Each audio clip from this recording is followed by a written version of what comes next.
एक घने जंगल में एक गीदड़ रहता था। वह अपने कानों में घोंघा पहनकर घूमता था और सोचता था कि इससे वह बड़ा राजा जैसा दिखता है।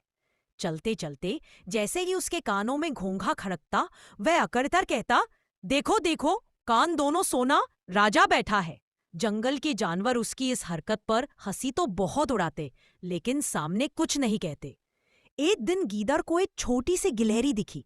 उसकी आंखों में भूख चमक उठी। गीदड़ बोला, बस आज का नाश्ता यही होगा।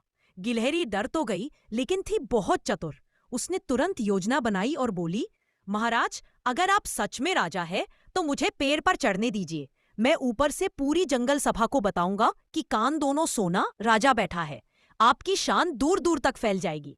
गीदड़ इस बात पर फूल गया। उसका सीना दोगुना चौड़ा हो गया। वह बोला, हाँ हाँ, जाओ पूरे जंगल को बता दो कि राजा कौन है।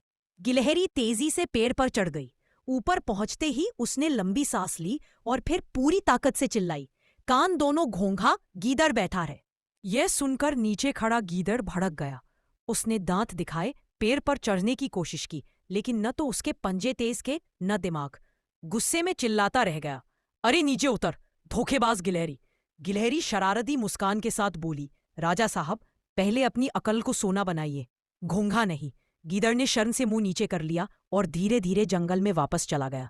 उस दिन के बाद जंगल के सभी जानवर हंस हंस कर कहते, जिसके कान में घोंघा, वो राजा कैसे होगा। और गिलहरी वह पेड़ की डाल पर बैठकर खुश होकर अपनी जान बचाने की कहानी सुनाती रहती। मुसीबत आने पर घबराने के बजाय दिमाग का इस्तेमाल करना चाहिए। गिलहरी अगर डर जाती तो पकड़ी जाती, लेकिन उसने बुद्धि लगाई और खुद को बचा लिया।